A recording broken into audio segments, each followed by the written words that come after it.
বাইরে বৃষ্টি আর ভেতরে আমার এনআরআই ওয়াইফের রান্না নিয়ে তাণ্ডব।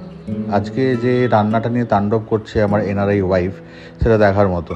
এতদিন সত্যি কথা বলবো, এতদিন একসঙ্গে থাকার পর এই আমার খাওয়া দাওয়ার ব্যাপারটা একটু আগের থেকে অনেক বেড়ে গেছে, সবাই সেটা বলে এবং নিজেও সে কথা বলে।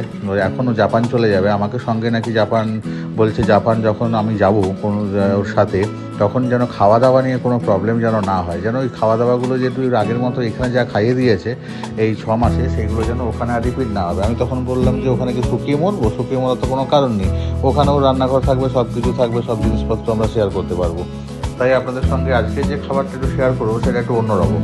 দেখুন, এখানে একটু আলু দিয়ে ওই সব দিয়ে ছায়া টাইপের মতো করে রান্না করেছে, কিন্তু অসাধারণ খেতে। আপনাদের বলছি, এটা করে দেখবেন, সত্যি খুব ভালো লাগবে।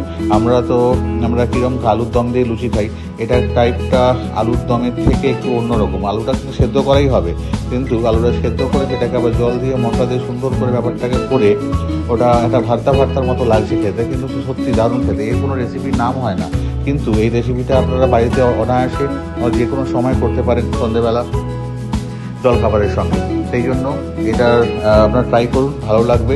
আর যদি বাইরে বৃষ্টি পড়ে তো হয়েই গেল, এটার কোনো কথা নেই, ঠিক আছে। আর জাপানে যখন জাপান যাওয়ার পরেও কিন্তু এরকম বিভিন্ন রকমের সব জিনিসপত্র ও এরকম তাণ্ডব করতে থাকবে রান্নাঘরের ভেতরে, আর আমিও সেই তাণ্ডবের সাক্ষী হব। আর সেই তাণ্ডবের সাক্ষী হয়ে আপনাদের সঙ্গে কথা বলতে থাকবো। হ্যাঁ, আবার এতদিন যাওয়ার পর ওখান থেকে আবার যখন আমি ফিরে আসবো একা একা, তখন কিন্তু আবার এই খাবারগুলো আমি নিজে থেকে বানাবো, আপনাদের সঙ্গেও শেয়ার করব। যাই হোক, আর সেরকম কিছু বলার নেই।